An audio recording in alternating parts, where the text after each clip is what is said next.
Hello, all, and another interesting evening. We get to hang out with Scott Ritter and Andrei Martyanov, and we got a lot to talk about. Let's talk.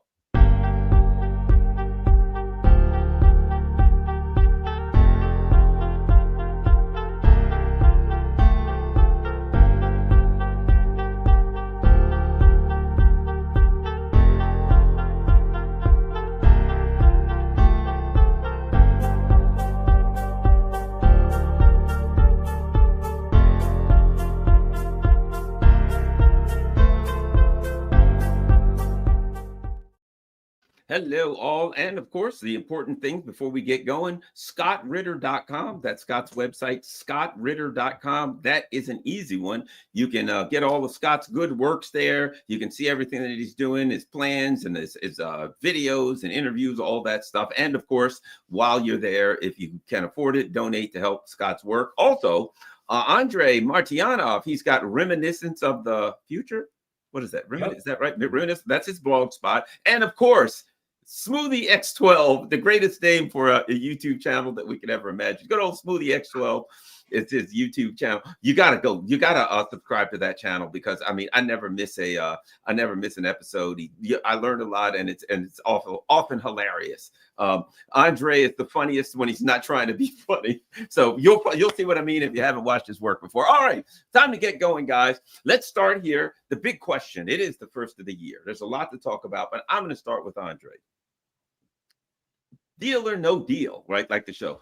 What would it take if you were Trump? If you were Trump and you said, "Look, I really want a deal. I want a deal." Now, notwithstanding the war that he'll have with the neocons here, the war that he'll have with the neocons and what you'll call it. If Trump brought you in and said, "Andrei, I need you to put together a deal to bring to the Russians that they may not sign off on it at first, but they're going to sit down and they're going to say, okay, you're serious. We're going to talk." What would it take, Andrei, to show the Russian leadership that he's serious, that he understands what's going on, that will get their attention to sit down and talk? Andrei.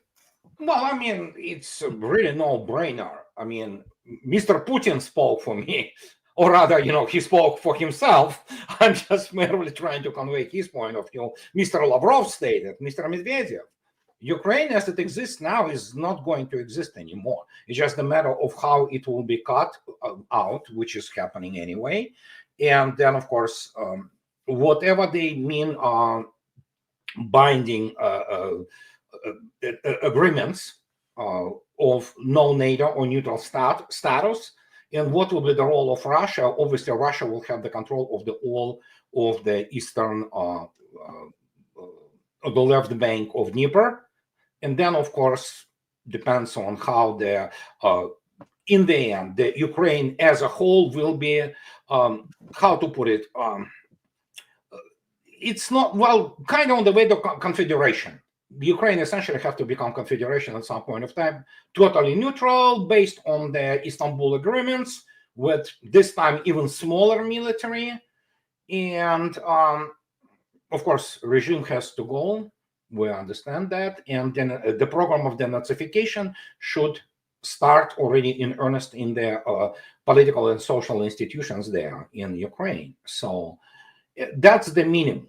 And of course, the moment Kellogg utters this word, freezing, that will be over and say, yeah, here's the door, bye-bye, so we're not talking. And that's what it is. And they have to really throw this stupid idea of freezing somehow the conflict and postponing NATO membership for 20 years. Nobody's going to be talking to them in Moscow. Doesn't matter who Trump think he is. So Russia has escalation dominance, and she's doing what she's doing. And she can continue to do it for a long, long time, so, and that will be the minimum, so to speak. After that, that's the matter of the details.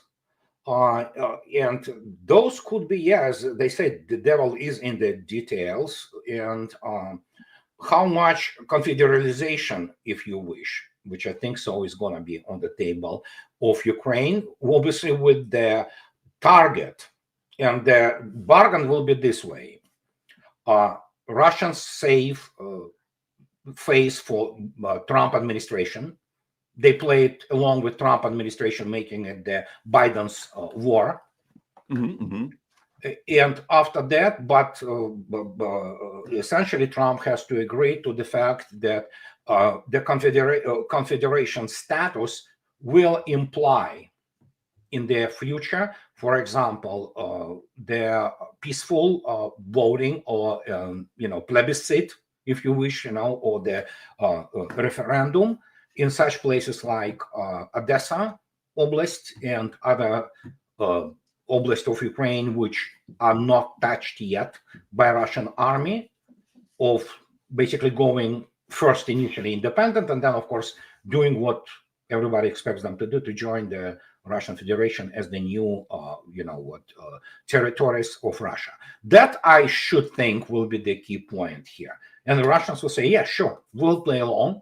We'll say, hey, we will even give you a little bit of credit, so in terms of here's your, and Trump loves credit, make no mistake. I mean, come on, everybody knows Trump loves self-aggrandizing. And Russians will say, yeah, sure. We'll say, you see, Mr. Trump came and suddenly you found the common language and all that thing, and say, yeah, this bad Biden and his, war criminals, Sullivan and Blinken and things like that. And then suddenly, oh my God, Trump comes out and my God, adoration, applause, things like that. He will take credit for everything, of course, inevitably. But at least in this case, that will be a good deal. And Scott, let me throw that at you. And I think Andrei covered it also, but if you could add what you think about, the neocons in Europe don't want that. The people of Europe do, but okay, I think it's pretty straightforward to what the Russians want. They're pretty clear about what they want. Whether they want the retreating all the way back to the 91 borders or whatever, all that kind of stuff. Okay, but your thoughts on what it would take, as Andrei was talking about, and maybe whatever you'll add, to at least get the Russians' attention to say, you know what, I think you're serious, we can talk. And the European neocons pushback. Will they really push back against the leader of the U.S.? I've said all along, I think they fold the day Biden walks out, that they're spineless jellyfish. And the day Biden walks out, that they all walk up to Trump and say, we've always supported you. And that Joe Biden, so glad to see him gone. But maybe I'm wrong. Scott Ritter.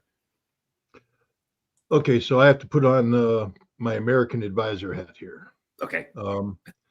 This is I'm now promoting the American point of view. The first thing is I would tell the president we need to end the state of war between the United States and Russia. And whether we have officially declared war or not, as long as we have a policy that seeks the strategic defeat of Russia, we are at war with Russia. So right off the bat, you need to terminate the state of war before anything. You're not even going to get a seat at the table without that. Two, Mr. President, Russia has won this war, and we must act accordingly to that. The earlier we recognize the Russian victory, the better deal we're going to get. Now, we do want a deal here. I would start off by going to, foundational things. Russia put a draft treaty on the table back in December 17, 2021, that sought the rollback of NATO to 1997 lines. Mr. President, we're not going to do that. NATO's where NATO is going to be. And we're going to get the Russians to agree to that in treaty. And what we're going to do is have a speedy resolution of this conflict in exchange for Russia recognizing that NATO is where NATO's at. That's the biggest damn victory you're going to get, Mr. President, because NATO's defeated right now. All right. And if we continue to drag things out and Russia makes us a sticking point, I don't know how much longer Europe can hold up. European Union's cracking, NATO's cracking. We don't need to do that to our allies and our friends. What we need to do is get Russia to agree that NATO is where NATO is. And that's going to be solidified in a treaty that brings it into this conflict. Two, Mr. President, we need to retain as much Ukrainian territory as possible for Ukraine. And the way we do that is we give Russia all 4 territories that they have annexed. We give it to them in totality. Straight up agree to it, recognize it as part of Russia. We do not turn this into a Baltic situation where We print maps for the next 50 years that show the Baltics aren't part of the Soviet Union. We agree to this, but in exchange for that, there will be no referendum in Odessa, Kharkov, Dnipropetrovsk. It's over. Once the line is drawn, it's finished. All right. There is no future Russian referendum to take over Odessa or anything like that. We harden that line. 2, in exchange for there never being NATO in Ukraine, which we have to concede, it's a core Russian thing. There will be no discussions without that. We need to keep the door open for Ukraine to become a member of the European Union. All right. So we have to be careful about the political future of Ukraine. Recognize that the Banderists are finished. I think we need to go with Russia early on this one and have constitutional amendments that end the Banderist ideology. But we have to make sure that Ukraine, after a certain period of time, has the ability to have internationally monitored, fair and free elections to determine its government, its own government. And then we begin the long game of bringing Ukraine over to the European Union. Mr. President, we don't want Ukraine to become a union with Russia similar to Belarus. That would be bad for us in terms of balance of power in Europe. We need to start with Ukraine being neutral, and we need to respect that. But we need to keep the door open for the political and economic influence that comes with European Union membership. And so as part of our negotiation, we concede up front to the Russians. We yield without fighting, but in exchange, we freeze NATO where it's at, and we ensure that Ukraine retains as much territorial integrity as possible, and we keep the door open for European Union membership down the road. Mr. President, understand this. If we talked about in 30 years ago, talked about the Soviet Union and NATO and all that, it's a completely different conversation than we're having today. Mr. President, Vladimir Putin is 70 some odd years old. He's not going to be president forever. Russia doesn't have a succession plan for Vladimir Putin. So what we need to do is make sure that we have our act as together as we can have it on the day that Vladimir Putin is no longer president, so that we are prepared to take advantage of any opportunity that presents itself in the political chaos that's going to ensue in Russia if they don't get a succession plan. Russia has a problem. The problem is Vladimir Putin, not in the way that we have said it. Vladimir Putin has been a tremendous president for Russia, too good, because there is nobody to take his place. And so, Mr. President, let's give the Russians as much as they need right now to get this war over, to get ourselves in a favorable position. We should have the best relations with Russia as possible, because there's a chance that the Russian government is going to collapse when Vladimir Putin goes away. And we need to be in a position to take advantage of that, Mr. President. That would be my advice. Now I take my hat off and recognize I just probably pissed off everybody, but that's what I would advise the president if I were coming at it from an American standpoint. No, you didn't piss off anybody. That would have been a sensible thing from the purely American point of view. What I disagree, however, strongly, we have the guy right now who is waiting in the wings, and he is no less than deputy of Vladimir Putin himself. His name, he used to be the president himself, Dmitry Anatolyevich Medvedev, who commands enormous respect among not only Russian populace, but also among armed forces and, most importantly, intelligence services. So that's the thing which you have to keep in mind. And one of the ways for him to earn what was already there, I mean, when you begin to look at it attentively, actually, it was Mr. Putin who was against Russia reaction to 2008, Georgian, how to say, escapades. It was actually Dmitry Medvedev who gave the order. Putin was trying to play diplomacy with none other than Mr. Bush at the opening of the Olympic Games in Beijing. And that's what many people say. Oh, yeah, it was Putin who. No. Putin actually was asking Medvedev, being prime minister then, that, just hold on, let's start, let's kind of, and Medvedev said, no, 58th Army, just go, and off they went. And in this case, we cannot discount that. It's obvious that very many in Russia, definitely among service people, they view Medvedev as a totally legitimate figure. And fact is, yeah, he's very aggressive. I mean, my gosh, there are some people who would love to see him instead of Putin, because yeah, he openly professes his hatred towards combined West. So my God. So in this case, yeah. But other than what you said, Scott, in terms of, yeah, that's probably going to be the American starting point, I think. So I think so. It's reasonable to assume that's what would be told to Trump. Trump is, we even want to move somewhere with this. After that, of course, there will be the negotiation and the continuation of the whatever. You know what? Yeah, I looked up today. Statistics is horrifying. So it's just, my God. Scott, let me show something to you. Here's an article in The Hill. Hold Ukraine accountable for corruption. Oh yeah, and they go after Zelensky like I don't know what. They go. I mean, there's a lot of truth in here. There's a few things that I question, but it's shot. I'll put it like this: over the last couple years, you would not see this kind of stuff. It seems to me they're looking to scapegoat old Zelensky. And while I'm no defender of Zelensky, I'll say this. I mean, if we're honest about it, he was a puppet and they set him up for failure. He had a deal to get away in Istanbul, which was a smart move, and they snatched the rug out from under him. I mean, not to defend Zelensky, but the truth is what it is. He was going to walk away a month afterwards and get a deal, and they came and told him you can't do it. So to some extent, I guess I am defending Zelensky because the neocons are using anybody. They're setting this guy up for the scapegoat, and he'll be lucky to live long. Either they yank the MI6 guards and the Azov battalion does God only knows what, or the CIA. Anyway, your thoughts on? I put it like this: I don't think anybody in the U.S. is going to say, "Oops, I screwed up." They got to point to somebody, and it looks like it's going to be old Zelensky. Anyway, your thoughts on all of this, Scott? Well, I don't think there's going to be an investigation into Ukraine once this is over, because once you start poking, it comes right back home. And nobody wants to talk about how we knew from day one the corruption, how this was factored in. They're going to try and keep all the reporting coming from the CIA and from the State Department about corruption secret. They don't want to probe.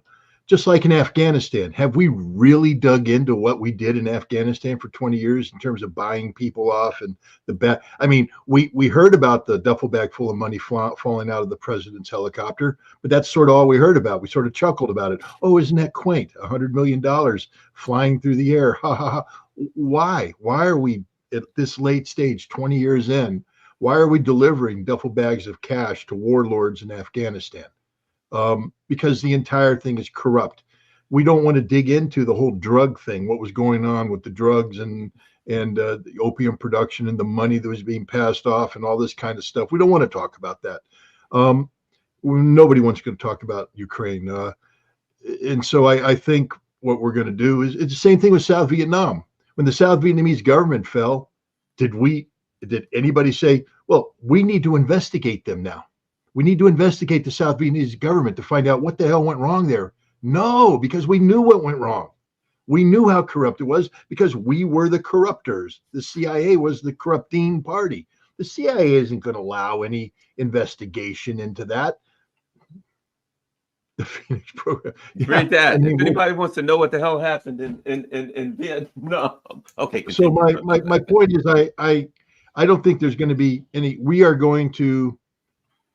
The Ukrainian government will collapse. It will go into exile.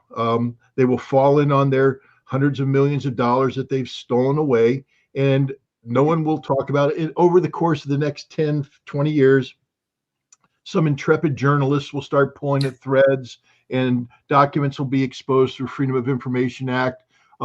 Guys that are in their 40s today, when they're in their 80s, 40 years from now, will suddenly have a pang of consciousness and start talking to people, writing memoirs, and we'll get a good picture of it then. But in terms of, all this is going to, as soon as this war is over, watch how quick America wants to forget about it, how quick we want to move on to the next thing. Except one thing. United States have never been at war with Russia. And it was the winning party, victory party to Nuremberg trials. Russia has already operating international tribunal for the war crimes in Ukraine. And it is one thing to, cover things from South Vietnam or from Iraq or Afghanistan. Russians do have a very good intelligence and recon, and they have the number of the ground assets in human CIA can only dream about in Ukraine, And so Russia has ways of informing the rest of the world about what was happening, how it was happening, the names of people from CIA operatives, from MI6, from Pentagon, who have been directly involved in all kinds of the situations that are known. Just yesterday, they showed some Polish guy mercenary they took the prisoner of war. He's just one of many. We don't know how many Americans are already in there, and what is the bargaining, behind the scene. But Russians know and CIA know. So, and the tribunal has been already established. And once the hostilities, the active combat is kind of over and things begin to settle, there will be very similar to international tribunal, in Nuremberg. And about war crimes, because there is a lot of war crimes have been committed there. And I mean, it might fly with Vietnam or with Afghanistan. It cannot fly with nuclear superpower, And this is, as I already stated, it's all about this triangle, what is called Premier League in geopolitics, United States, Russia, and China. How this triangle goes. But now looks like China also is interested in hearing things, what happened.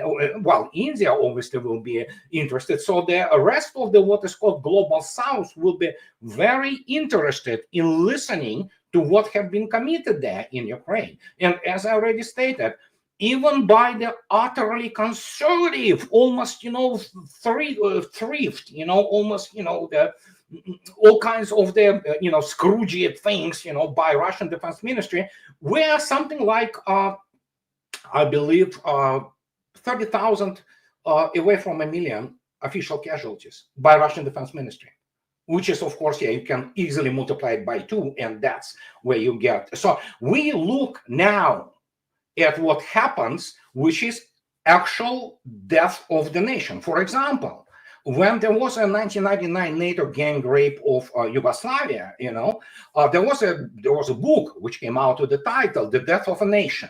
Well, it was sort of the death, obviously, but it was in political and kind of social terms. Serbs haven't been exterminated as a nation. Serbs continue to live. They go out, get acquainted with girls, boys, they raise families, give birth to children. They are, in many respects, European nation, which, of course, with its own twist. In Ukraine, we have the actual physical extermination of the nation. Many people forget this.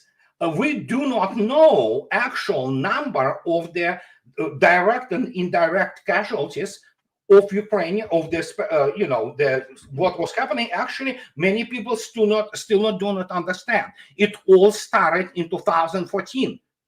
It was just, kind of gestating until it exploded. And I predicted already, and that at some point of time it is going to blow.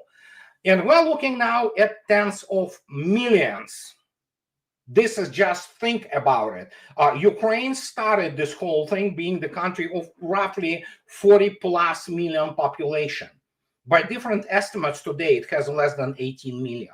What is known in terms of the statistics of the 18 to 25 demographics, 18 year to 25, it has roughly 300,000 of them.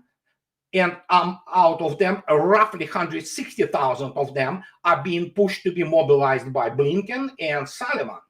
And that means once they go, they are children, okay? Once they go against those, those Doberman pinchers and, all kinds of the pit bulls, of Russian army, how long they going to last, those 160,000? I can tell you, about 3 months.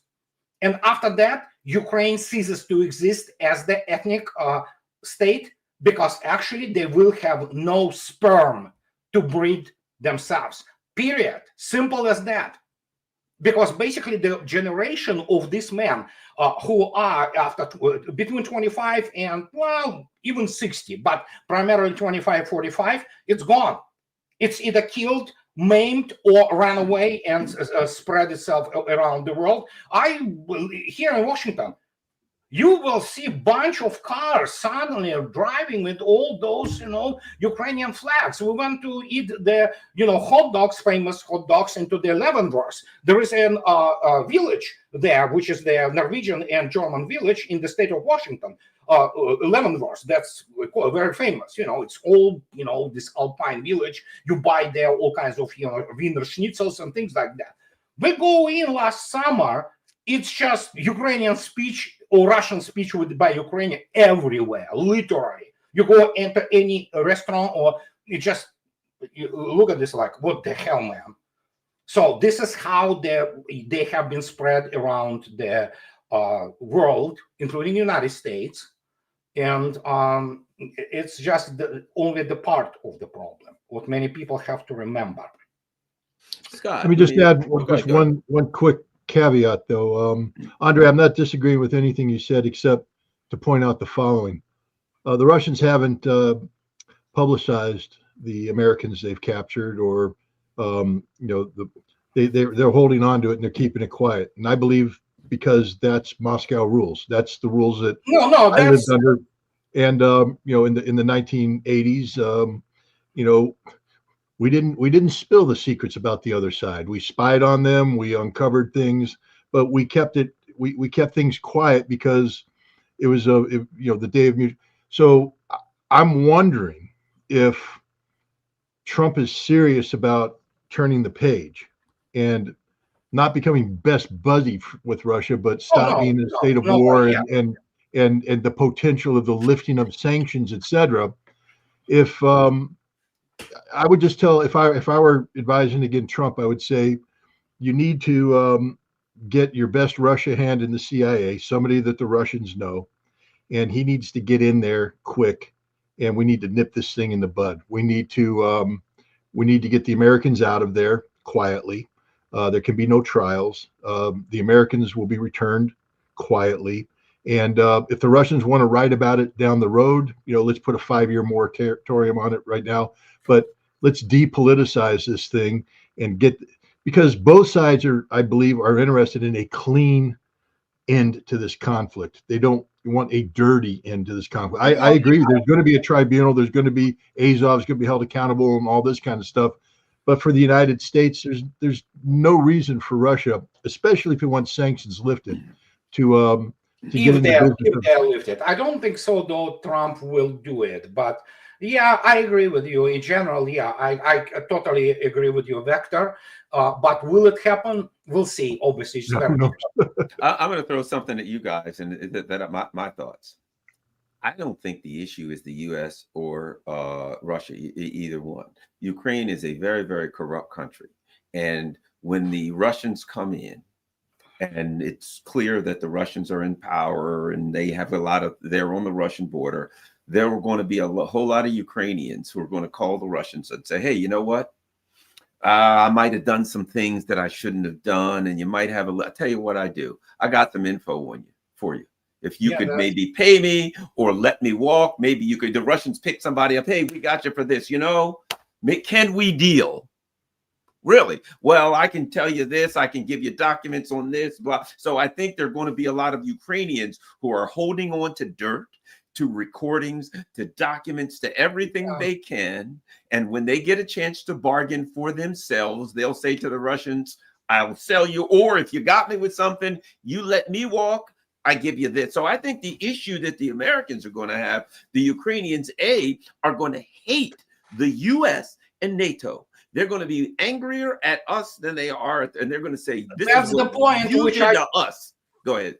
That's the point which many people Ukrainians are by no means cowards. Obviously, there is a lot of national characters in them, which is not necessarily commendable. But we all have our faults. But yeah, the way this nation was duped into the suicide, and in trying to be the basically slave owners, But the point is, right now there is not a single Ukrainian family which doesn't have somebody who hasn't been killed or maimed to the point of complete disfigurement on the special military operation. And when they obviously, make no mistake, even today, their territories like Donetsk and Lugansk, they're still corrupt. It takes enormous, effort to deal with what the legacy of the Ukrainian corruption, which has been there, But the point is, did anybody ask oneself a question? How many there will be people who would love to settle scores? Or there will be many.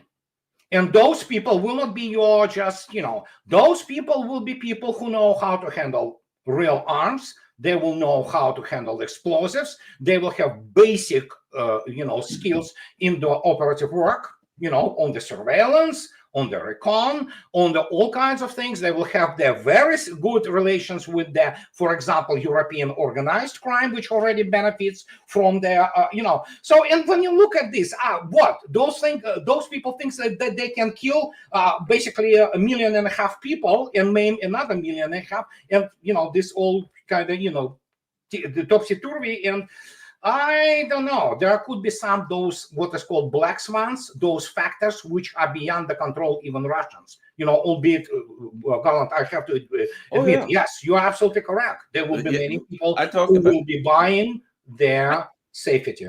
I talked about that in my speech to the UN Security Council. I warned them. That's exactly what I said. Okay, Scott, let's get back to you. Let me just, can I throw in one thing?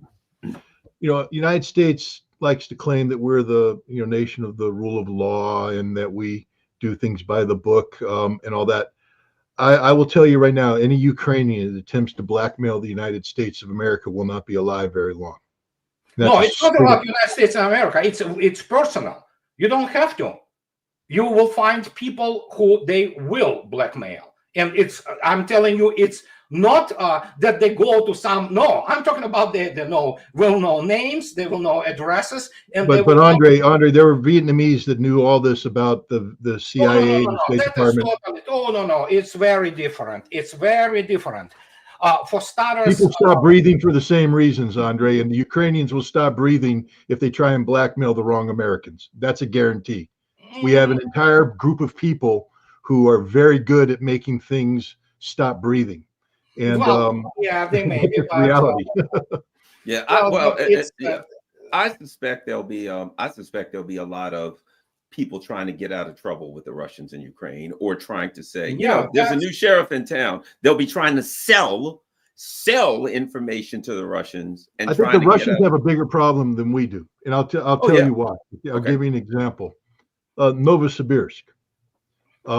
Novosibirsk is a hotbed of anti-Putin political activity. Navalny's people were running around doing things even after Navalny started being targeted. The Communist Party was very powerful in Novosibirsk. Shimkiv, the head of the Legislative Assembly, sought to blackmail Putin in this next election, bragging about how he had 22 seats in the Duma, and so don't fuck with me, don't mess with me, Mr. Putin, kind of thing. These are guys that are running around. They aren't in support of the SMO. They're currently arresting civilian groups that organize money to send equipment to the SMO because they are in cahoots with Ukrainian intelligence.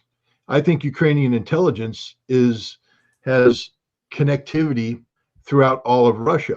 And that's where Russians have a problem, because now the Ukrainians will say, hey, we're going to turn you into the to Moscow FSB. And I think Russia has a big problem, because there's a big underground of political. There is an underground, no doubt about it. I mean, yes, there is. It's been flying under the radar, and there's already work. I mean, Look, this is personal. Everybody My knows. friend's Everybody arrested. knows. My friend is arrested. Yeah, Alexander I know. I Zirianov know. in jail, I want. Yeah, arrested by the most corrupt son of a bitches in Novosibirsk. People who are known to be corrupt. People who are known to be Ukrainian Chief supervisors. of Police of Novosibirsk and Procurator General of Novosibirsk are Azeris, Azerbaijanis. This is the ethnic or organized crime group, and from what I heard, it's been developed, quote unquote, by appropriate services. So, but yeah, Russia is trying to be the land of the law. But the point is, there is not a ninja in the world which can do anything when it's shot in the back. Simple as that. Now let's move back to the issue of a deal. The Europeans. Here's what I think. In the long run, the Americans, they can, if they get a deal with the Russians, you know how they can walk away from stuff and move on. The Europeans are in a world of deep and serious hurt. And might I add, it looks like Germany's going to have a election in February. And Trump coming in, what happens with Trump between when he comes in and that month, which is the 20th, that period of time, I think has a dramatic effect on Germany's elections and on politics in Europe. Your thoughts, Scott? You lived in Europe. Your thoughts on the politics, because that's a mess here. Well, let me add one thing. Scott Ritter said at the beginning with Dr. Wilmer and I on our show, Scott Ritter said, these politicians, none of them are going to survive. At the very beginning, he said they're all going to fall, and they're falling. They're holding on for what best they can. Your thoughts on the political ramifications in Europe of this? Because the U.S. can make it. We can raise our own food. We have a military of some type, and we have energy. The United States as a country can survive if you got those three things. Europe doesn't have maybe one out of three. Anyway, your thoughts. Political ramifications, Scott, of this mess starting on January 20th. How did they deal with it? Because are they really going to fight with Trump? I do not see European leaders ever saying, I'm going to fight with the president of the U.S. because they know how bad they'll lose and how quickly. Scott Ritter. Well, first of all, we have to look out for the definition of European. When I lived in Europe, there was no European Union. So Europe was actually divided to east and west. And we dealt with individual sovereign states, each with their own bank, currency. I mean, it was pretty cool to travel around Europe because you cross over the border and the first thing you do is you go exchange your Deutschmarks for the French francs. And then when you cross over, you exchange for Spanish pesos. It's pretty cool because I've got downstairs a couple coffee cans full of coins from Europe when Europe was really Europe, not this fake entity called the European Union, which is half the problem. Because today, what is Europe? And this European Union experiment is collapsing. It's failing, and the linchpin will be Germany, I believe. I think AfD, Alternative for Deutschland, has a really good shot at winning this election, but it could also trigger a huge constitutional crisis, because one of the last things the Schultz government has done is empower the Constitutional Court to be independent and immune and above anything. And so the Constitutional Court could very well find that AfD is an extremist organization and therefore nullify the election, which creates interesting ramifications going forward. Let's just look at Romania, where that exactly happened, where in the first round of elections, the right-wing candidate whose name begins with a G that I can't pronounce. Georgescu. Thank you. I'm glad there's one educated person on this panel. No, I just know Romanian names. I'm just American. I'm just like, yes, Mr. G. I always think of Ceausescu. I know it's close to that. Very similar. Yeah. Ceausescu with the G. But he not only won the first round and got into the second round, he was going to dominate the second round and become the president of Romania. And he said straight up, I'm not playing this Ukraine game anymore. And I'm really thinking about this NATO game. And I'm really thinking about all these games we're playing. They're bad. And so the court took fake intelligence from the intelligence services intervened, nullified the election, and even after they come out and said, yeah, none of that was true. Everything we said the Russians were doing, none of it's true. We all acknowledge none of it's true. They're still not taking action. This is, the rear guard action, but Romania will not emerge stronger from this. Romania's in a crisis right now, and this crisis is going to resonate throughout Europe. And if Germany tries to play that game, you're going to see even a more rapid decline of Germany. Their economy is already, below the waterline. France, Macron is just playing stupid games right now in the parliament, refusing to acknowledge the majority victory and continue to try and create these minority governments. They're collapsing. Macron's not long for this world too. I don't mean dying, I mean politically. And one by one, their Starmer is out. I mean, he's finished. The Brits are done. And what's that? The fifth or sixth prime minister they're going to have in as many years. That's not a sign of political stability. Ironically, Giorgia Meloni is appearing as one of the most stable political figures in what we call Europe today. And to say that an Italian prime minister is the epitome of stability is crazy. But that's where we're at. Europe, they're not going to fight Trump. They can't fight Trump. That's more they're proper. Yeah, they can't. They can't fight Trump. Yeah. Trump. I mean, look, I'm not proud of this. I'm not sitting here saying this. I know if I looked at the comments, people go, Scott Ritter's an American. He's a Marine, a capitalist. He's a pig. He's this, whatever. I don't care. You can say that about me because I don't care. And that's the American in me. I don't care. But what the point is, I don't like the arrogance of the United States. I'm not defending the arrogance. I'm just stating straight up, we're arrogant. We are arrogant as hell. And the most arrogant one is Donald Trump. And if you think for a second, one iota, that he's going to put up with any crap from anybody in Europe, when they know he can unplug them at any time, Donald Trump will have the ability to be the kingmaker in Europe, because Donald Trump will have the ability to make things happen or make things not happen, especially when it comes to NATO and the European Union. And so I think if you look at some of the tweets that are coming out of Trump land, I think they've already sent the signal. AfD is going to be the next government of Germany. You see, the beauty Starmer's of out. Starmer's Pardon? out. Starmer's out. Elon Musk is arguing with Starmer. Yeah, Starmer's out. But Germany, because remember, Brexit, UK is not part of Europe anymore. They're sort of their own thing. But Germany is part of Europe. And the easiest way for Trump to get Europe to go in the direction he wants it to go, which frankly speaking is the end of NATO, either the diminishment or the elimination of the European Union, and turning Europe into this continent of independent sovereign states that we can rule by dividing and conquering, because that's what we do best. We don't want to deal with this thing called the European Union. We want to deal with Germany. We want to deal with Poland, because then we can play stupid games like, hey, Poland, if Germany does this, we're going to do this to you. We play them off against one another. That's what Trump likes to do. And so he's already putting the marker down that AfD is it. And he's going to, if the Constitutional Court wants to play different, watch how quick the Germans do away with that Constitutional Court. If Donald Trump starts coming and going, unplug, because he doesn't care. That's the other thing. He's not Joe Biden that sits there and cries crocodile tears over the long and wonderful relationship we have with Europe and NATO. It's sacred, our sacred duty.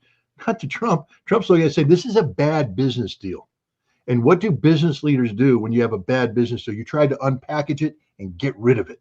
And I think that's what's going to happen here. I think you're going to see the Trump administration take a look at the people he's appointed as ambassadors. These aren't people who are friends to these nations. These are predators coming in, and they're there to play silly reindeer games. So that's what I think we're looking at for the next 4 years at least. And if J.D. Vance can continue on, we're talking about a complete restructuring of Europe. Macron missed his chance. He kept talking about the need to restructure Europe, to divorce himself from America. Too late, Emmanuel Macron. Donald Trump will go, guy, and you guys can play the handshake game and all that kind of stuff. Nobody cares. America doesn't care. France, Germany, it doesn't matter. We will manipulate them like they've never been manipulated because they're so weak. They literally don't bring anything to the table. This is the problem. This is why Russia has such a great negotiating position, because Russia brings everything to the table. We're the ones that come to the Russian table with not too much. But when it comes to Europe, we're 100% in control of this game. And the game will go anyway. But politically speaking, because Trump understands that Europe's best strength isn't in Europe, but in the United States. In the Congress of the United States, that is still populated by people that believe in NATO, believe in this. So what you want to do is create the situation where what you want to happen to Europe is being done by Europeans to Europeans, not by Americans to Europeans. And that's why AFD is one of the great hopes for Trump, because AFD says we're out of the European Union. AFD says we're not playing the NATO game. And this is music to Trump's ears. Also about Trump, when you hear the things that would be necessary to get a deal, the first inclination is, oh, Congress will never go with, oh, the neocons will never go with that. But people who are in the U.S. understand and pay attention to politics, and I pay close attention to politics, Trump's one of the most powerful presidents of our lifetime for this reason. I mean, absolutely. I mean, I'm not saying he's a genius or anything, but this is reality. He smashed the media to pieces. He smashed them. He crushed them. They came after him with everything they could, and he just wiped them and left them on the floor. The Democratic Party, as I've always said, they're like a boxer. You ever see when they hit a boxer and he's disoriented and he's laying and he's reaching for his mouthpiece? He's looking. They're looking around for their mouthpiece. The Republican Party, that's not a Republican Party anymore.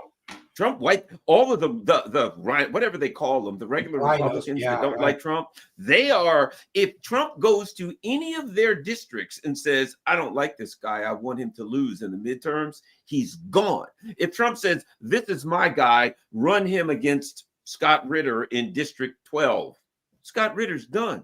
So he's won. And might I add, the Democrats are looking at him saying, well, what do? We tried to call him a racist, but he took the black vote. He took the Latino vote. Everybody went for Trump. The Democrat, nobody knows how to even respond. So certainly a president could not do the things necessary to get a deal.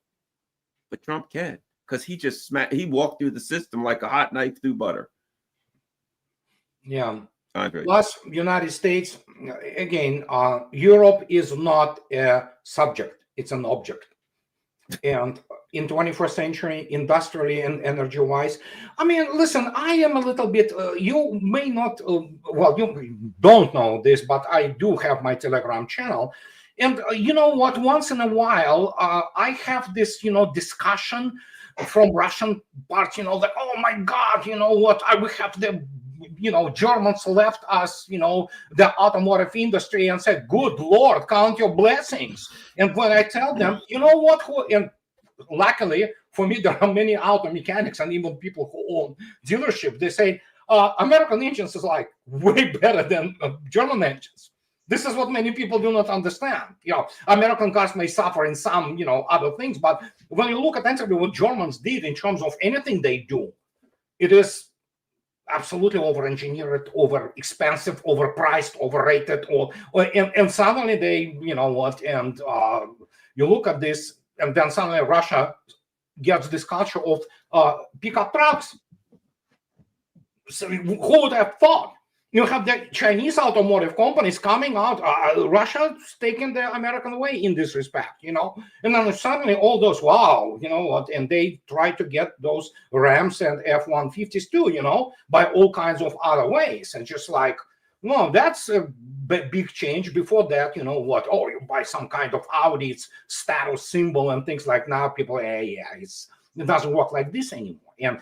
But you have to keep in mind also, which is, of course, never in my life, never in my 62 years of life, and I'm a Cold Warrior 1.0, did I see such contempt and rejection on part of Russian society as a whole of the combined, primarily Europe.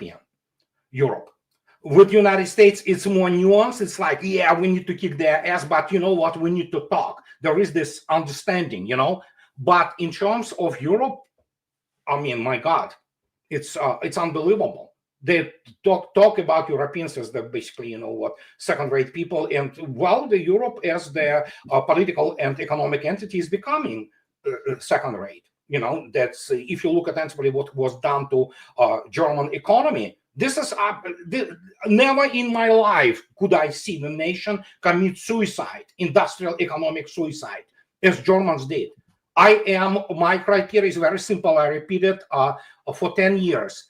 Nation which has the Green Party as a viable political force, it needs to its head examined, because this is just absolutely it's mental problem. So.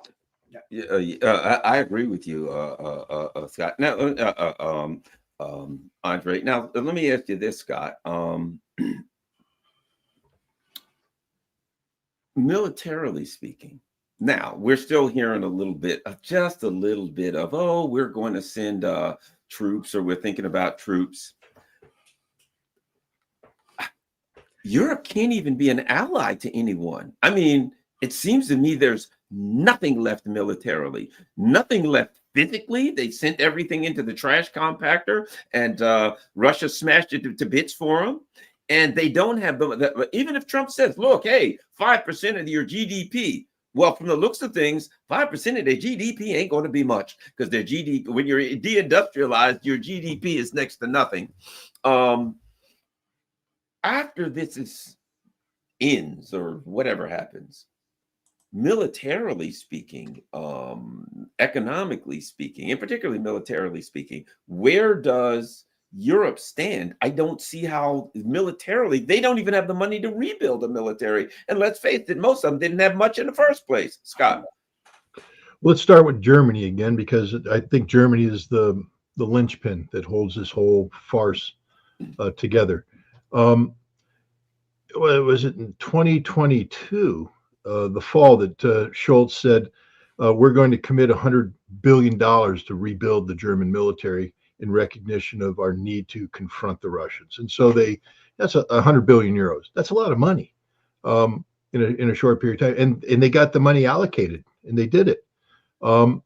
Last year, in their defense budget, Pistorius said that he needed to have the defense budget increased by a certain percentage. I can't remember what the percentage was, but it wasn't a huge number, but it was a number. He said that, because here's the thing, we already ate through the 100 billion and nothing's been accomplished. It's gone. The money's gone, and the German Air Force is still grounded. Look at the German Air Force. Most of their aircraft are hangar queens because they haven't been maintained. There is no German Air Force. Yeah. There's a handful of aircraft, but there's not an Air Force. Look at the German army. To get the battalion deployed to Lithuania, they had to go around and literally cannibalize all of the other armored battalions. So much so that when they held a major exercise to get the units out of the barracks, they didn't have enough machine guns. They had to take broomsticks and paint them black and mount them, because they hadn't thought this one through. And yet they've stripped everything, to send to Ukraine. And in doing so, the sanctions, the gas is too expensive to run the furnaces that do the smelters that create the metal that's used to build tanks and all this kind of stuff. Germany, basically, Pistorius said, hey, we got this brigade we want to put into Lithuania. We want to increase that battalion to a brigade. And we need money to do that. Plus, we need to continue to build our military. And we're not talking about the major buildup that, these weird admirals who, Bauer and all this company are talking about. We're just talking about sustainment kind of stuff, so that Germany can get more than a brigade out of the barracks at one time. The parliament sent him a budget that was it was lower than the rate of inflation. That means that from a real standpoint, the German military has to shrink. So at a time when they were talking about expanding the German military, because their parliament gave them a budget that was less than inflation, Germany can't afford the military it has, so it has to shrink. This is the reality. Germany will never, ever, ever, ever build this military that all the warmongers in NATO and the European Union are talking about, because Germany can't afford it. Their economy is trash. They don't have the income, the ability to generate the income. They have priorities called national survival. And I'm talking about economic and social survival, not some fake war with Russia that's never going to happen. That's Germany, and that's the centerpiece of NATO right there. France isn't any better. France, again, is passing budgets that they can't afford, that are accomplishing nothing. One of the problems with Europe, especially Western Europe, is that, back in the 60s and 70s, NATO went through this big move to make sure that all the European armies were interchangeable with the Americans, so that you could do it. Because, and now we get into what real war fighting is like. If we were going to fight the Soviets, we were going to send in, we had our corps already there, but we're going to send in divisions, part of the reinforcement of Germany, Reforger exercises. When we were going to fight, we were going to take casualties like you wouldn't believe. I mean, it was just planned. We're going to go in there and basically you're going to tell this battalion, your job is to die right here so we can get this other battalion up over here. And we're going to watch, battalions disappear, entire battalions, watch brigades get whittled down to battalion size. And then what would have to happen is this happened to a bunch of units. They would then consolidate them. This was the plan, consolidate them into a new entity with a new command element and send them back into the fight. But this means that you might be sending a division that has German, has some British, has some American units brought together because of the compatibility things. So we could logistically sustain them. We operate off the same playbook and all this kind of stuff. Okay, so now we carry over into the Cold War, but that goes away. We stop doing large-scale warfare, and we start breaking down into, smaller nation. The United States goes off and does its thing around the world, and then we bring NATO in, but we say, Germany's going to run the German thing, the French are going to run the French thing in Afghanistan, and all this. They still have to go through the expense of being an interchangeable force, but they aren't. And what I'm trying to get at is their militaries are too expensive. The cost for a soldier, a NATO soldier, is prohibitively high, and they're not worth the price you're paying because they're not that good. Back in the old days, you pay a premium price for a soldier that was truly interchangeable, part of this big force that knew how to fight. Today, the NATO army is a joke. They go through a lot of motion. They spend a lot of money on things that don't lend itself to war fighting, wasteful spending, a lot of top heavy stuff, a lot of headquarters, a lot of waste, maybe even some fraud thrown in there. The only army that's capable of fighting is the American army, and it's not as capable as it used to be. But when it comes to the rest of Europe, there's no military that can sustain a fight. They look good on paper. They have a number of units that are good on paper, but watch France scramble if they ever had to come up with 60,000 troops to send to Romania. Oh. Watch how they panic and take a battalion here, and then they'll strip all the forces away from this battalion. They'll bring in to get a brigade. They'll strip this away, and basically out of the 400,000 men in the French army, they'll find 60,000 capable of deployment, and that's it. Now they send them over there, and they logistically can't sustain that. But if they did send them into combat, they get chewed up and there's no replacements. There's no system ready to feed in replacements. And the French are probably better than just about anybody else in the rest of NATO. The British are a joke. Wind blows and they're gone. If I may, Scott, for a second. Just to give you an example, which I agree with Scott, everything he says here, it's just to illustrate. There was such thing called AOR, Army of the Rhine, which was basically British Army, 55,000, which have been deployed to Germany in the during the Cold War. 55,000, fully ready, so all that, and they of course had their land, units and formations in the island.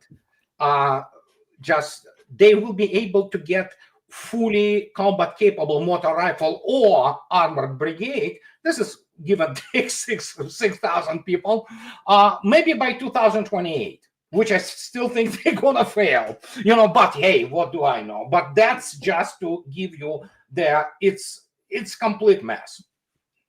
Yeah. Well, of course, and the other part is they don't have proper air defense, so you really can't fight a battle if you don't have proper air defense. been done all of Don't this, let we're me gonna start on that. we're gonna attack a bunch of olive growers and goat herders who can't shoot back and bomb them for 50,000 feet. We're just about out of time. I will ask you this, Scott, and then we'll go to Andre. Your comment on Syria. I'll just throw this. I don't know. This is another where it starts off and people are like, oh, look at this. The neocons have got what they wanted. Oh, they were successful, blah, blah, blah. I looked at it and I'm like, man, this is going to be a disaster. There is going to be an armed resistance. The people are in the streets. It's going to, the Israelis and the Americans, and especially the Turks, are going to one day say, oh, man, this was a bad mistake. That is my opinion. Scott Ritter. Well, I think of the three, the one that's best prepared for all of this is Turkey, because Erdogan has had a vision of, a resurrection of the Ottoman Empire. So politically, things are happening in a way that he at least projected that he wanted. Whether I think they didn't have all their pieces in play. It's like me saying, honey, we're going on a great vacation. I'm thinking we're going to fly to Europe, rent a car, we're going to get a hotel. And then the next morning, the taxi pulls up and she's loading bags. And I go, what are we doing? She goes, we're going on the vacation. I said, but honey, that not until the summer. I'm not ready. I'm not ready for this. I haven't. And next thing you know, you're on a vacation that you're not ready on. That's what Erdogan's on right now. He's going on a vacation, a pan-Ottoman vacation that he wasn't ready to go on. But he's more prepared than anybody else. The United States, look, all we do is we create, we weaponized Islam back in the 70s to take on the Soviet Union. And then then it got out of control and it created this thing called Al-Qaeda, and it came back. And then we used Al-Qaeda to achieve what we wanted to achieve in Syria and elsewhere. I mean, I'm sure one day when the CIA's archives are declassified, we're going to find out that there was a whole bunch of weird stuff going on between us and the Islamists, using proxies, using Pakistan, using the Kurds, using the UAE, Saudi Arabia, all the secret back deals that are being made. But we never have a plan for success. We always say we want to do this to create instability, to do this. But then when it happens, we wanted Assad gone. Who steps in? Nobody thought there would be an Al-Qaeda caliphate in Syria. But here it is. We have an Al-Qaeda caliphate in Syria. The black flag has raised, and it ain't going away for 4 years. They're not having free and fair elections. They're in there slaughtering Alawites, slaughtering Christians, slaughtering Druze, slaughtering Sunnis who work for Scott, let me ask you a question. Isn't like 25% or something like that of Turkey Alawites? They got not Alawite. I think they call them Aliv. But they're similar. They ain't going to be he's going to have some rested. Part of his population is going to be really pissed. Anyway, go ahead and finish. No, that's actually one of the, if you go and look at the Turkish elections, they don't call them Alawites. It's Aliv or something like that. It's similar. It's against a Shia. It's a Shia offshoot. But they've always played a role in Turkish elections and in the sensitivities for that. Yeah, no, Turkey, but I think, like I said, because Turkey has a significant population, Turkey understands the problems. And so Turkey at least isn't looking at, trying to read the instruction manual. Turkey's going, okay, we know what the problem is. We just weren't ready for this yet, but we're going to try and, I think Turkey's going to come out of this actually quite well.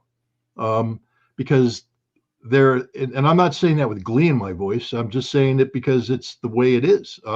I think Turkey's going to get 3 provinces. Idlib, Aleppo, and Raqqa are going to be part of Turkey. And if they play their cards right, they may very well get Mosul and Kirkuk as well, depending on how this thing goes. Turkey is going to take advantage of this to destroy the concept of Greater Kurdistan. And they're going to crush they're going to crush the Kurds, or at least they're going to try to. They may not the U.S. will abandon the Kurds. We'll abandon We always do. We always do. Right now, they're we're going to say help. We're going to say who, what. Kurds have been abandoned by everybody. Let's put it this way, not just United States. So there was a lot of promises even during the Stalin's times. And then, Stalin died there. Hell with it, And so it's just kind of, Kurds have been basically owned by everybody else.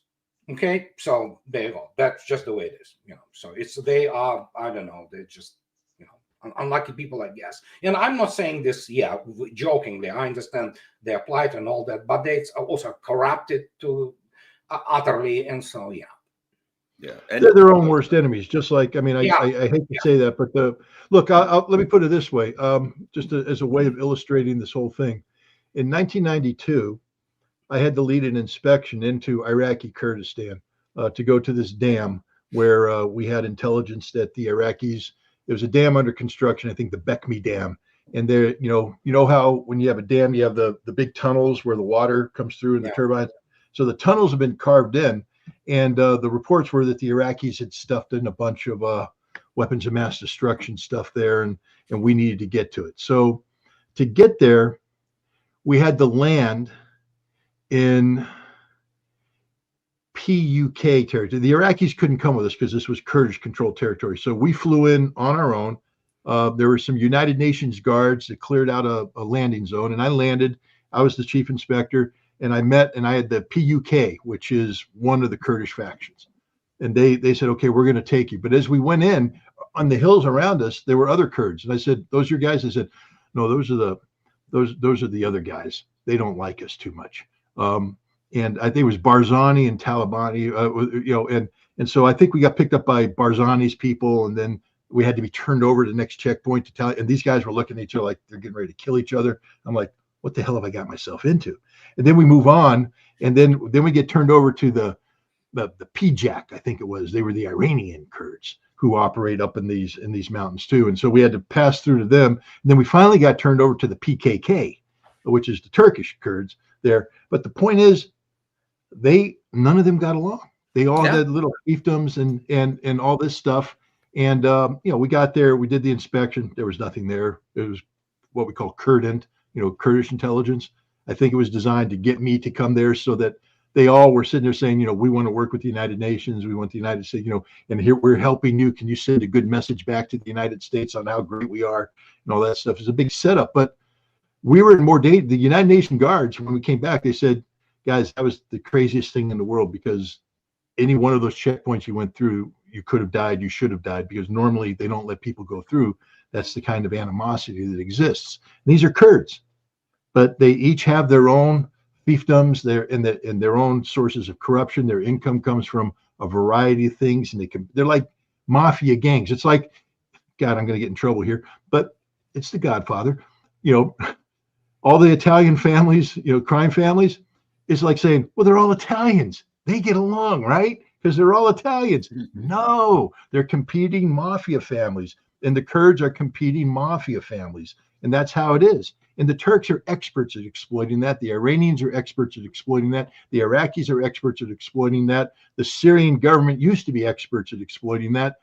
And all the United States does is come in and lie to them, tell them that we're your best friends. We squeeze what we want out of them, then we abandon them. And they're going to be abandoned again.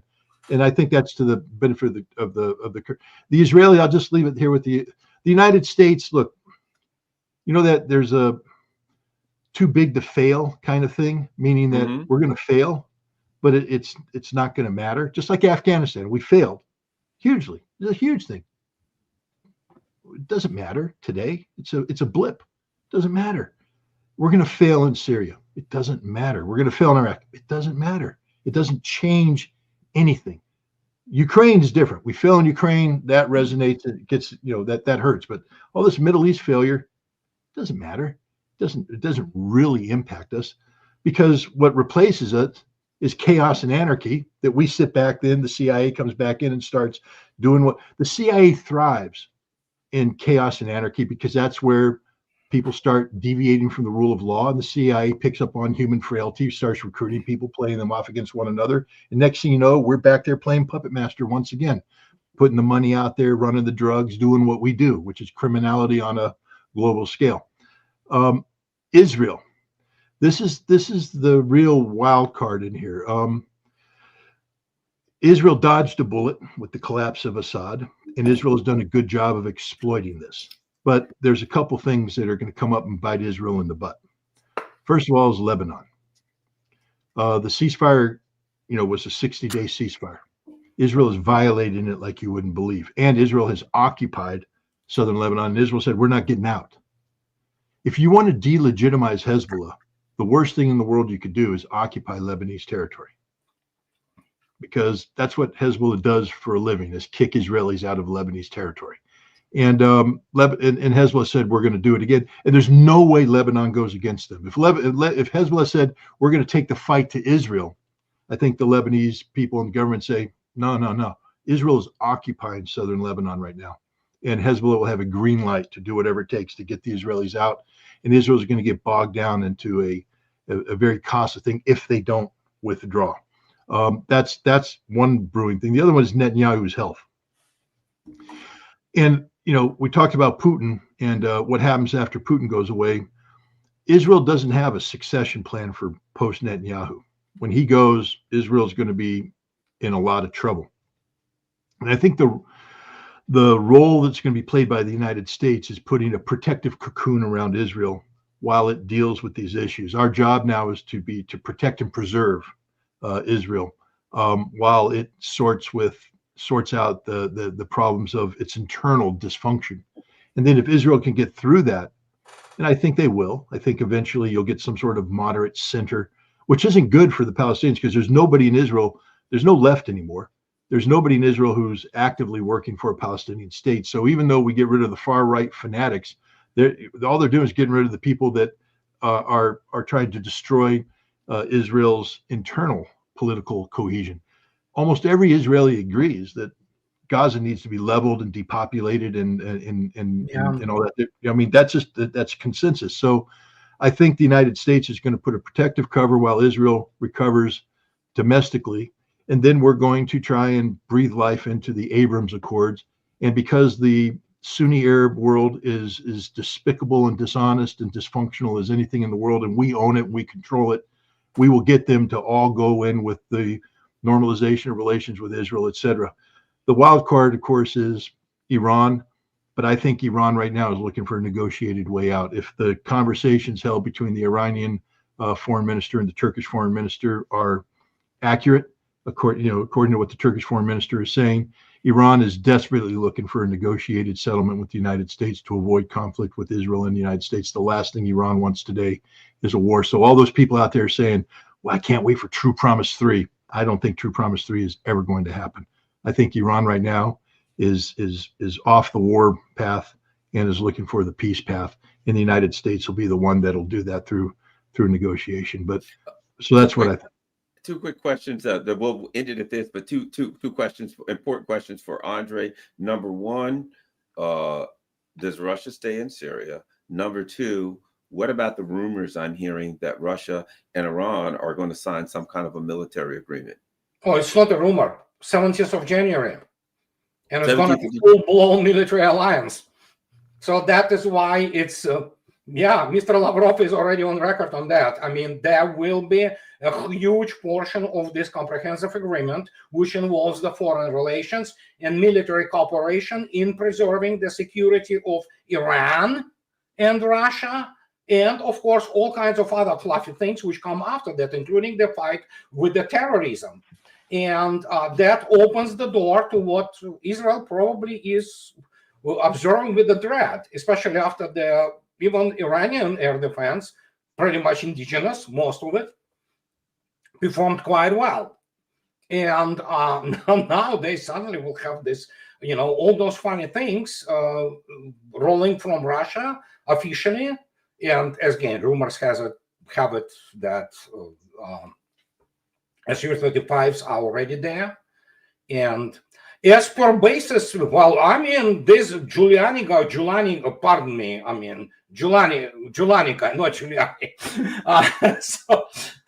He stated, I mean, we don't want Russians to go, so the Russians say, yeah, okay, we're staying for now. And don't forget, in some sense, it's the stabilizing presence for the Latakia province, which is primarily Alawite and Christian. There are many of those. So it's probably for the good of it. And, well, they will negotiate some kind of presence. And Israel probably not going to be happy either. So who knows? But Russia is staying there for now. And Russians do not bother too much with it, because evidently the decision about the fate of Assad was made between Moscow and Tehran.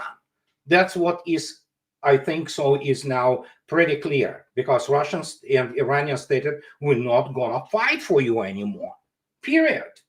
And I know there are many details from Syria, what was happening there and what Syrian Arab army generals were doing. They were not training troops or fighting. So they were doing completely different things. So, well, I'm going to show you guys one last thing on the way out. This is interesting. Cybertruck explosion, suspect wore Ukrainian neo-Nazi shirt. The guy is a Green Beret. He basically, destroyed Green Beret's reputation. What kind of Green Beret drives the freaking Cybertruck? That is just pathetic, man. Green Beret should be riding, F-150, exactly. Rams, things like that nature, at most, Toyota Tacoma Tundra. To drive for the special forces, the Cybertruck. Oh, come on! Don't they have the honor anymore? You might as well have been in one of those. Come on! You might as well have been one of those new electric Jaguars for Tesla. humiliate Good Lord! Can you imagine the guy from some the Ranger unit? Oh yeah, I bought myself Tesla. It's like, dude, go screw yourself. I think he rented it though. I don't think he owned it. I think he rented it. Yeah. Still, you won't even touch it, just to, your reputation, to suffer so badly. So, But he was with the 10th Special Forces Group out of Germany. They have the mission of training Ukrainian forces, but he's not just with the 10th. He was with the CIF, which is the Commander's something force. Basically the emergency response force of 10th Group. It's highly trained unit. He was also trained in what they call ATOC, which is Advanced Tactical Operations. This is the guy that was in Ukraine training Ukrainian special forces and to do the Ukrainian special forces have had some very good successes against the Russians. They have run a number of operations that have been very, very successful. They've infiltrated, and he's the guy that trained them. He's part of that team. So, the question you have to ask yourself is, and first of all, again, the fact that he's special forces means that he's supposed to be attuned to the culture of the people that he's supporting. He's wearing a Slava Ukraina Azov shirt, tells you that. He knows, and everybody in the United States knows the Nazi roots of these people that they're training. That they're, you can't sit there and tell me, they're not Nazis. I've never seen it. You're wearing a Nazi shirt. So we train Nazis. We know we train Nazis. He's proved that. Apparently tomorrow there's going to be a manifesto that he has written where he names names. He has apparently some very big grudges against people about what American policy in Ukraine. He's a true believer. This is a guy who sold his soul to train the Nazis to take on the Russians. He hates the Russians. He wants the Russians defeated. He's a true believer in that regard. And apparently he is aware of policy decisions or at least trends that move in a direction where he feels it betrays the people he trained. So there's a manifesto. I think the U.S. government is frantic. Yeah, generally speaking, he's not a very bright fellow. Let's put it this way. So, it's just pretty much tells you everything you need to know about the guy. Yeah, and but he blew himself up. So, and he had Cybertruck too. So, and add this. So now we've got the guy on the 5th hole that was after Trump, and he's came back from Ukraine. Now we got a guy that blew up a Cybertruck. So symbolically, I guess he's blowing up Musk or something. Musk, maybe Musk. So I'm just saying, if those guys are so supporting the Ukrainian, not very bright. They are really going about it in the wrong way. Yeah, they are not that bright. Yeah, but at any rate, thanks a lot, guys. Certainly appreciate it. Don't forget, everybody. And here's what's important: ScottRitter.com. Everyone has to go there, and you have to save it, share that on all your social media platforms so that everybody can see all the work that Scott Ritter's doing. And of course, while you're there, donate, try to keep Scott on the going. And Andrei Martyanov, Reminiscence of the Future. And of course, Smoothie X12, that is his that's his YouTube page, and he has a Patreon. Go there. Yeah, he has a Patreon there, and as you can see, I got my Patreon. So look, there's a lot of it's a great time. You know what's interesting, guys? Before we go, we now have, I think, 2 people who will be in one way or the other Trump administration. Both of them who said they regularly watch the Duran. I find that interesting. I find that very interesting. Which goes to show this. I bet you they ain't watching MSNBC. I bet they're not watching like Don Lemon and Rachel Maddow. That's for darn sure. Of course, who is? All right. Thanks a lot, guys. Everybody, don't forget Smoothie X12 on YouTube, ScottRitter.com, and of course, share and share this particular video on all your social media platforms. We are out. Bye-bye.